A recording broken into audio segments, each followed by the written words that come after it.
dans les propos qui viennent d'être dits par notre collègue Marc Péchou.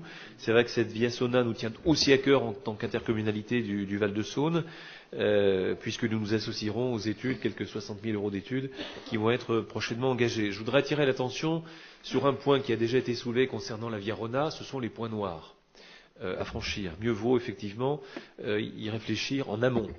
Et le territoire qui est celui de mon intercommunalité a déjà évidemment décelé un certain nombre de difficultés quant au franchissement de bras de rivière ou de ponts en particulier départementaux. C'est dire qu'il y aura là des points noirs à résorber et que l'accompagnement financier ne pourra pas se faire sans considérer ces points noirs qui sont plus nombreux ici qu'ailleurs. En tout cas, moi je souhaite que le département soit d'ores et déjà et pleinement associé à cette réflexion pour avoir, j'allais dire, l'ensemble des données le concernant. Et puis simplement dire que pour l'heure, moi je ne mets pas encore de vélo électrique pour monter le Colombier. Mais en tout cas, c'est une requête à laquelle je m'associe concernant ma collègue. C'est le signe de votre jeunesse, cher sous-préfet. Mais simplement, effectivement, les points noirs, c'est comme on le dit si bien, c'est les points vraiment noirs. Donc il y a une prise en compte et sur la Via Sauna et sur la Via Rona, effectivement, avec des points de rupture. Je dis que par exemple sur les nouveaux ouvrages comme celui du pont de Fleurville et autres, ceci sera effectivement intégré dans son ensemble et que c'est important qu'on puisse avancer dans ce cadre-là notamment.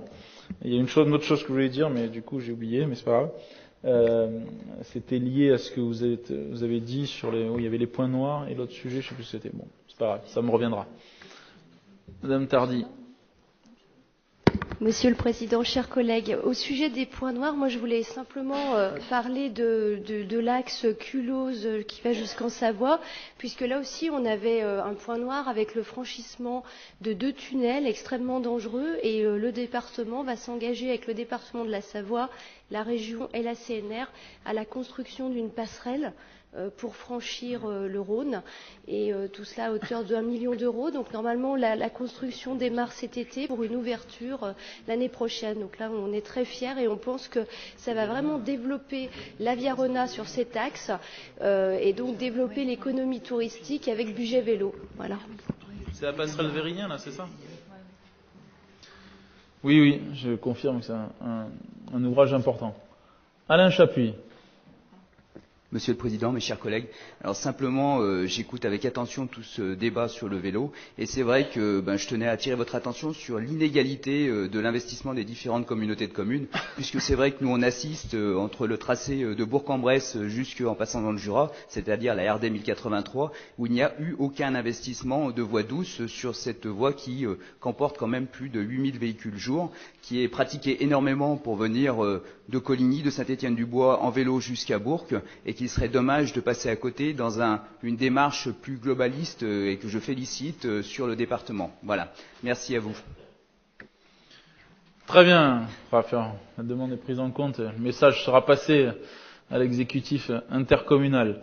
Est-ce qu'il y a d'autres interventions sur ce sujet? Pas d'autres interventions. Écoutez, je mets au vote. Est-ce qu'il y a des voix contre, des abstentions? Unanimité, je vous remercie, comme quoi le vélo ça rassemble. Je vous propose de passer au point suivant. Il s'agit de la rénovation de la cuverie de Cerdon. On pourra aller en vélo à la cuverie de Cerdon, chère Marie.